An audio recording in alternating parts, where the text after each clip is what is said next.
Happy New Year! Happy 2024, everybody. This video is going to be detailing to you what we plan to do for probably the first half of 2024. We got something a bit different planned this year. Yeah, it's probably going to surprise some people not so much. Especially those that are looking behind us at the moment. As you can tell, we're not sat in Roxy. What have we done? Don't panic too much, Roxy's away in storage. We've decided that after having been on a camper van building course, that yes, it was for us. It was something that we really enjoyed. Yes, it was. And it's something that we thought we'd really like to do. Build our own camper van. Every vehicle that we've had, and I expect most people, every vehicle you've had, there's things you wanted to change. So we thought we'd have a go at building a camper van as best as we can to meet our needs. Yes. To meet our needs and to be of a quality that we'd appreciate as well. Yes, yeah. So this is, we're aiming not to do a kind of rough and ready. We're trying to do a nice, decent finish with the help of the course that we went on. We've learned quite a lot of tricks, tips, hints. Yep. And of course the wonderful world of YouTube to help us along. Yep. So what have we got? We have a 2017 Renault Master panel van. This van in a previous life was used as a roadside tyre fitment and battery fitment vehicle. It stinks! Yeah, it stinks of rubber. Yeah. Everywhere is just covered in black rubber. You put your finger on everywhere there's black rubber, so there's quite a bit of cleaning to come up. So what have we done so far? Because we haven't really been very Christmassy.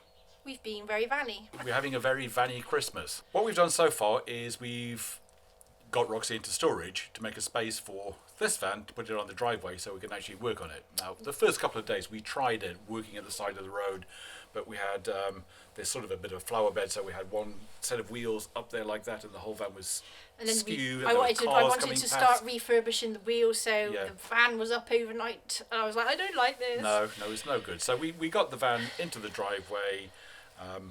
Trolley jack underneath, and we got axle at a time on a set of axle stands. That's the word. So, as we've just said, we are working on the driveway. We have looked for a workshop that's somewhere close by that allows, a lot of places don't allow anything to do with motor cars. I think it's probably to do with the noise and the revving of engines, etc. We wouldn't Possibly be doing oil and stuff. Yeah, we wouldn't be doing that, but hey ho, that would make life a whole lot easier for us, but it's not to be. So we have the lovely weather of the Somerset levels. I finally like to think of it as being Tornado Alley. Oh, the wind. Honestly, the wind. It's relentless. Although today, there's no wind. Yeah. But 99% of the time there is wind. Yeah, we get weather warnings when there isn't wind down here. So driveway conversion it will be. Yep. So as we touched on, the first thing that we've done already, I say we did was together. Pete took the wheels off for me and put them back on again. Yeah. But Kaz has been spray painting the wheels together into some kind of a presentable standard. Yeah. I mean, it was a panel van. It was the default factory option, some silver paint. Yeah, functional. Didn't look anything. So a quick search of YouTube, and then you found a couple of videos on how to take a set of steel wheels and make them look like something a little bit more upmarket. Yeah. So understated functionality, kind of look. It's not a set of expensive mag wheels with great big knobby tyres on. We could have just cleaned them and gone for the easy option, which was buy some wheel trims, but actually that worked out more expensive than me taking them off, cleaning them, primering them, spraying them black. It was the cheaper option. I mean, in total I've used a can and a half of primer and a can and a half of black paint, so that did work out cheaper than a set of trims. I may take that other half can of primer that you've used, and above us over here are some holes where there were some beacon lights and possibly some warning sign when this vehicle was doing its tyre fitment at the side of the road. They left holes in the top. I've now fiberglass over those holes. There are a couple of holes in the floor as well, aren't there? There are. Yeah. Not quite sure. I think they must have had some heavy duty equipment. I think the tyre, some tyre machine or other, takes the tyre off. I think that's quite. We've had them come out to the caravan, haven't we? Yeah, a tyre fixer upper machine. Yeah, it's quite a big piece of kit. Yeah. So there's a couple of holes in the floor.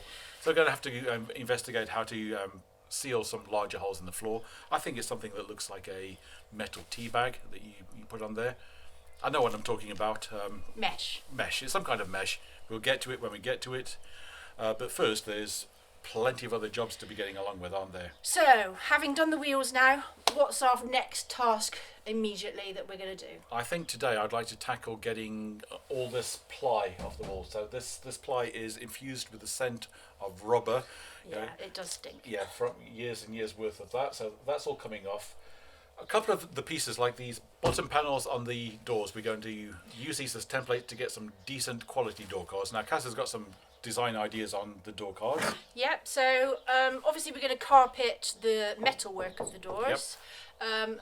We're not going to put wood in the middle or the top section because we're going to put wood in the bottom. We're going to put wood in the bottom and top section. Yep.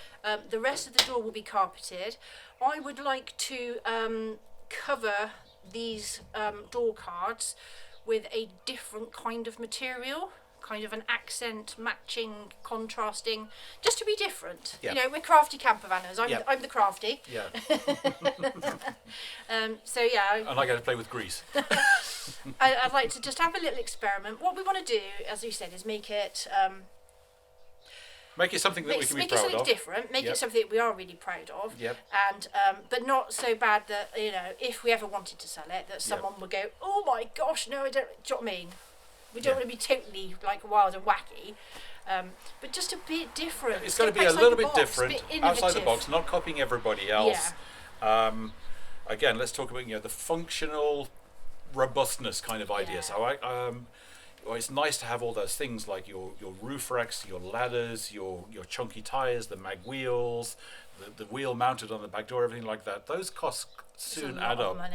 I like the look, but I don't like the price. Sure, yeah. Yeah, we're talking thousands to go and do all of that. Pete's already done 3 lots of solar installation in the past. Yes. We are going to put solar on the roof. Yep. And we're going to do it a bit differently this time, aren't we? Yes. So I've seen a couple of videos. In fact, more than a couple. I've done quite a bit of research. Unistrut. Now, far cheaper than an aluminium roof rack, far more adaptable. My previous solar installations were on top of a motorhome roof, which is nice and flat and easy to stick on the little plastic corners of your solar panel on using some kind of glue like Sikaflex. Put some weight on overnight and you sort it out. In this case, I think I'm going to feel a lot more comfortable by having some unistrut going down the length of the van.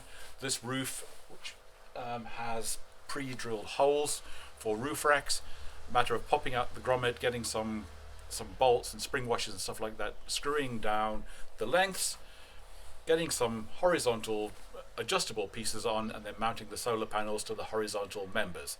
Now I will have them coming out to at least the side of the van so you can see the panel. I want to go for those black, the solar panel itself. I think you get the ones with the black surround, so it's going to look meaty.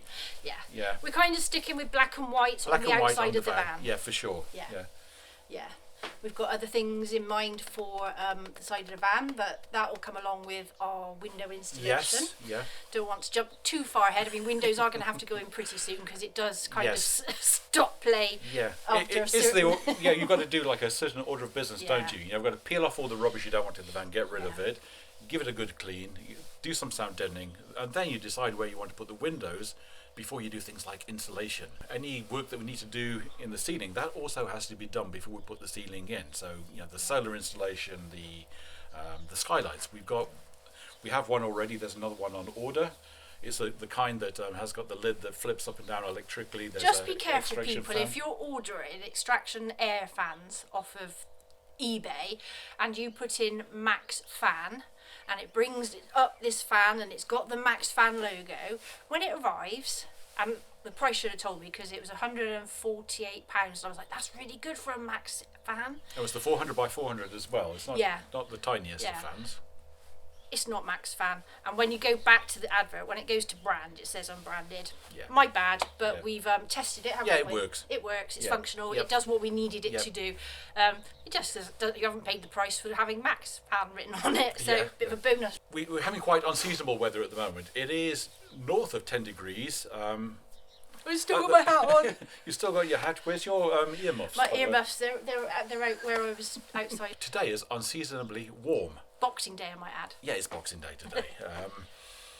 So what we've got is in the cupboard under the stairs is a diesel heater. Yay! Yeah, we can't use it at the moment because we need to do the floor first and everything like that. But that needs to go in quite quickly, I believe.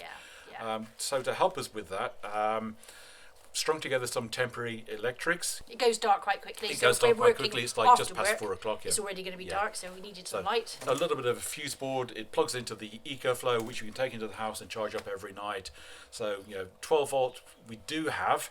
So at the moment, just running those 2 strip lights that you can possibly see behind. There are not many hours of daylight at this end of the year, so we've cobbled together something from a bit of old woodwork and a couple of electrical components I had to order in. So,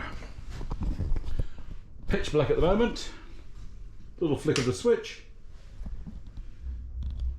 there we go. There's the EcoFlow, and there is my very rudimentary distribution panel. So if you got this far, thank you very much for watching. If you'd like to follow us on this journey, please don't forget to subscribe. Yeah, it's definitely going to be interesting. You can follow us through our entire journey, through the highs, through the lows. I'm sure there's going to be some laughs along the way. Calamity Kaz here. Bound to do something. Me in charge of a power tool. Yeah. Although I managed to. Oh, she managed quite well. Okay, last time. So so please do feel free to put any comments that you have about the new direction that we're going in for the beginning of the year. We'd be interested to hear what you want to say. And that's it for now. So thanks for watching, and we hope to see you on our next one. Thank you very much. Bye. Bye.